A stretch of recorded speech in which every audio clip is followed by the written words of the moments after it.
My name's Tristan Strout and I'm the Director of Grand Ridge Arena and Excavations. We specialise in equine property development and we designed and built this stock-enabled fence and arena for Jade. We moved out to this property about 4 years ago now and have done a lot of work to transform it into an equestrian property. The arena has really been a big part of that project. We only wanted to, do it once and do it properly when we put the arena in.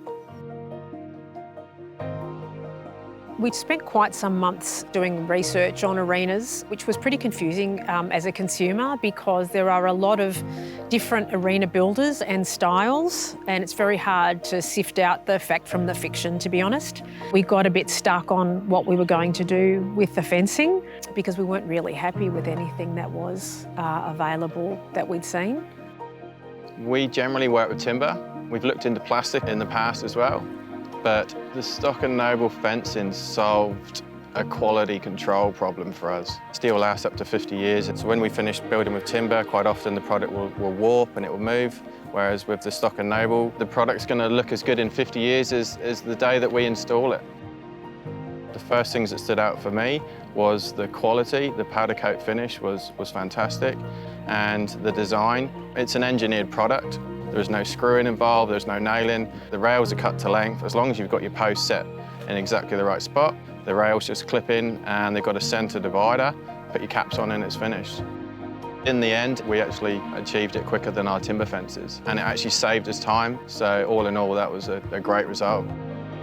It's really fantastic to have the smooth edges on the rail, firstly for the horses and tying up the horses, but also for me, not to have splinters and not to worry about getting caught on the roughness of the sawn timber, and also that we don't have to keep painting it like we do, of course, with the timber fences. And of course, if you have a horse that cribs, and we do have a horse that likes to munch the top rail sometime, that stopped pretty quickly with the steel, so that's another thing that I didn't think about at the time, but certainly has been a bonus. Going to the trouble of making a full-size arena is not a cheap exercise anyway, especially if it's done properly.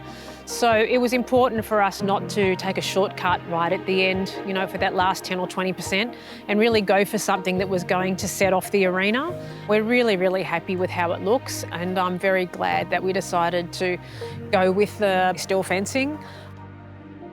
Quality comes at a price. It's an investment to your property and it's going to add value to your property.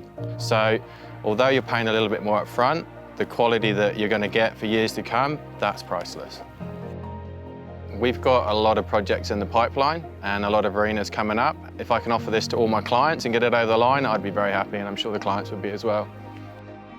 I would definitely recommend it. I don't think you would ever regret it, and certainly in 5 years' time, I didn't want to be coming down and thinking, gee, I wish we'd gone with the premium steel fencing instead.